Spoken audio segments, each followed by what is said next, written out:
আসসালামু আলাইকুম। আশা করি আপনারা ভালো আছেন। আমিও আলহামদুলিল্লাহ ভালো আছি। আমরা সবাই আজকে এখানে শুটকি ভর্তা বানাচ্ছি আর এখানে জিরা বেটে নিব। প্রথমে খিচুড়ির জন্য জিরা বেটে নিচ্ছি। আমার ছোট খালা আবার আমার বাসায় আসছে, উনি আসতে চায় না, আমি জোর করে নিয়ে আসলাম। যেহেতু ডান হাতটাই ভেঙে গেছে, রান্না করবে কিভাবে, বললাম যে আমাদের বাসায় থাকেন। তো আসার সময় সকালে দেখলাম শুটকি ডিম এগুলো নিয়ে আসছে, বললো যে আজকে খিচুড়ি রান্না করো আর ডিম ভুনা করো। তাই যেই কথা সেই কাজ শুরু করে দিলাম রান্না। এখানে আমি ডিমটা ভুনা করে নিয়েছি পেঁয়াজ দিয়ে, আর পাশে আবার শুটকির জন্য প্রস্তুতি নিচ্ছি। এখানে আমি শুটকিটা ভেজে নিয়েছি ভালো করে। প্রথমে আমি কালিজিরা ভর্তাটা করে নিব। আর আমার ঘরে আদা রসুনও শেষ হয়ে গেছিলো, এর জন্য আমি আবার আদা রসুনও বেটে নিলাম। আর খিচুড়িতে জিরা বাটা না দিলে কিন্তু ভালো লাগে না, অল্প করে জিরাটাও বেটে নিলাম। আর এখানে ভর্তার জন্য আমি পেঁয়াজ, রসুন আর শুকনো মরিচ দিয়ে নিলাম। মরিচটা অল্পই দিব, কারণ ঝাল আমরা খুব কম খাই, ঝাল খেলেই সমস্যা হয়ে যায় ইদানিং। তারপরও অল্প অল্প করে ঝাল খাওয়ার চেষ্টা করি। এই যে আমি কিন্তু আমার ভর্তাটা প্রায় হয়ে গেছে, কালিজিরা ভর্তা। আগে কালিজিরার মতো না, এখন এই কালিজিরাগুলো বেশি একটা ভালো না। আগে কালিজিরা বাটলে কিন্তু হাত সহ পাটা সহ একদম কালো হয়ে যেত, আর এখন বাটলে মনে হয় কি সাদা সাদা হয়ে থাকে। আর আমি কালিজিরাটা একটু ভিজা ভিজা করি, আমার কাছে শুকনাটা বেশি একটা ভালো লাগে না। আর এখন আমি শুটকিটা ভালো করে বেটে নিব লবণ দিয়ে। শুটকিটা আগে বেটে নেই, তারপরে আমি পেঁয়াজ, শুকনো মরিচ, রসুন দিব। কারণ শুটকি ভর্তায় একটু কাটা কাটা হয়ে থাকলে আমাদের ঘরে কেউ খেতে চায় না, এই জন্য আমি মিহিন করে বেটে নিই। এই যে আমার শুটকিটা কিন্তু বাটা হয়ে গেছে। এখন আমি মরিচ, পেঁয়াজ আর রসুনটা দিয়ে ভালো করে বেটে নিচ্ছি, তা হয়ে যাবে আমার শুটকি। এভাবেই আমি শুটকি ভর্তাটা করি। এই যে আমার শুটকি ভর্তাটা হয়ে গেছে। আজকে কিন্তু অনেক মজাদার খাবার, এগুলা দিয়ে আজকে আমরা খেয়ে নিব। আর ছোটো খালা, আমার আম্মারা, আমার নানিরা সবসময় ভর্তা এগুলাই বেশি পছন্দ করতেন। আমার নানি যখন বেঁচে ছিলেন তখন দেখতাম এরকম ভর্তা এগুলা পছন্দ করতো। কাঞ্জি চালের ভাত, এগুলা কাঞ্জি চালের জাউ, এগুলা আমার আম্মা নানি রান্না করে করে খেত। আর এখানে খিচুড়িও বসিয়ে দিলাম। এখানে ভাতের চাল আর ডাল নিয়ে ভালো করে ধুয়ে রেখেছি পানি ঝরিয়ে, আর অল্প করে তেল দিলাম। তেলটা আমি কম দেওয়ার চেষ্টা করি, তারপরে তেল মনে হয় একটু বেশি পড়ে গেছে। এখানে আমি পরিমাণ মতো জিরা বাটা, হলুদ গুঁড়া, মরিচের গুঁড়া দিয়ে ভালো করে মিশিয়ে নিচ্ছি। তারপরে আমি চালটা দিয়ে দিব। চালটা যখন ভাজা ভাজা হয়ে যাবে তখন আমি পরিমাণ মতো পানি দিয়ে দিব। তারপরে হয়ে যাবে আমার খিচুড়ি।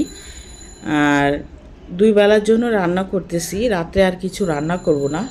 খিচুড়ি, পোলাও এগুলো রান্না করলে আমি চেষ্টা করি দুই বেলার জন্য রান্না করতে, রাত্রে জানি আর রান্নাঘরে না আসতে হয়, আর বাসিও জানি না থাকে। আমার ঘরে বাসি কিছু কেউ খেতে চায় না।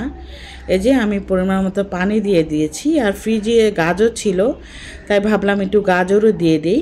আর পাশে রান্নাঘরটাও পরিষ্কার করে নিচ্ছি। এই টাইলসগুলো কালো হয়ে গেছে, অনেক দিন ধরে পরিষ্কার করা হয় না, তাই আজকে ভাবলাম যে রান্নাঘরটা ভালো করে পরিষ্কার করে নেই।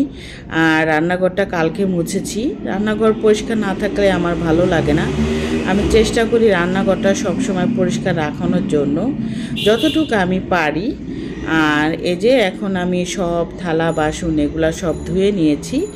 আর গরম লাগছিল, মেয়েকে আবার বললাম যে একটু পানি দিয়ে যাও নেহাকে। নেহা আবার আমাকে পানি দিয়ে গেল, পানিটা আবার আমি খেলাম। আর এই পাশে আবার চুলাটাও এখন মুছে নিব। আর খিচুড়িটা বলক আসলে মিডিয়াম আঁচে দিয়ে বসায় রাখবো। এই যে এখন আমি চুলা, তারপরে রান্নাঘরের ফ্লোরটা ভালো করে মুছে নিয়েছি। এর মধ্যে কিন্তু আমার খিচুড়িটাও হয়ে গেছে, মাশাআল্লাহ অনেক ঝরঝরা হয়েছিল। আর খিচুড়ি ঝরঝরা না হলে খেতে কিন্তু ভালো লাগে না। আমার কাছে খিচুড়িটা একটু ঝরঝরাই ভালো লাগে। মাঝে মধ্যে একটু মাখা মাখাও রান্না করি, কিন্তু আরেকটা ভুনা খিচুড়ি যদি ল্যাটকা হয়ে যায় তাহলে কিন্তু মজা লাগে না, আমার ঘরে কেউই খেতে চায় না। আর একটু দমে বসায় রাখলেই হয়ে যাবে আমার খিচুড়িটা। তো আমার ফ্রিজে ঈদের সময় ঘি আনা ছিল, সেই ঘিটা আবার একটু উপর দিয়ে দিয়ে দিলাম। ভাতের চালের খিচুড়ি তো, তাই একটু ঘি দিলে গন্ধটা ভালো আসবে, ফ্লেভারটা খেতে ভালো লাগবে। অল্প পরিমাণে একটু ঘি দিয়ে এখন আমি ঢেকে রাখবো, তারপরে হয়ে যাবে আমার খিচুড়িটা। আর দুপুরে আমরা সবাই মিলে খেয়ে নিব। আর ওয়েদারটা একটু ঠান্ডা ঠান্ডা তো, কয়েকদিন ধরে এই ব্লগটা আমার 3-4 দিন আগের, তখন আমি করেছিলাম। আসলে প্রতিদিন ব্লগ দিতে পারি না, মেয়ে নিয়ে কলেজে যেতে হয়, স্কুলে যেতে হয়, সময় বেশি একটা পাই না। এই যে আমার খিচুড়ি কিন্তু হয়ে গেছে, আমি এখন বাচ্চাদের আমার ছোট খালাকে দিয়ে দিলাম, ওরা সবাই খেয়ে নিচ্ছে। এখন আমি গোসল করতে যাব, আমি গোসল করে এসে তারপরে খাবো। আর গোসল করলে আমার সব কাজ শেষ হয়ে যাবে। এই যে ডিমটাও কিন্তু ভুনা হয়ে গেছে। আর সংসারে মেয়েদের যতই অসুস্থ থাকুক কিনা, সংসারে কাজ কিন্তু করতে হয়। সংসারে কাজ না করলে বাচ্চাদের খাওয়ানো, স্বামীকে খাওয়ানো, শ্বশুর শাশুড়িকে দেখাশোনা করা, এগুলা কে করবে বলেন? মেয়েরা যতই অসুস্থ থাকুক সংসারে কাজ কিন্তু করতেই হয়। আর আমি সবাইকে কিন্তু দিয়ে দিলাম খেতে। আর এখানে আমার ছোট খালা আবার তরমুজ এনেছিল, আম এনেছিল। তা আমি আবার বললাম যে এগুলা কেন এনেছেন? তো আমার নিধি আবার আম তরমুজ অনেক পছন্দ করে, ও তো দেখে অনেক খুশি, ও মনে হয় ঈদের খুশি হয়ে গেছে। আম দেখাচ্ছে, আবার মেহেন্দি দেখাচ্ছে, আর বলছে যে আম্মু দেখো কত মজার মজার আম এনেছে, আমাকে এখনই কেটে দাও।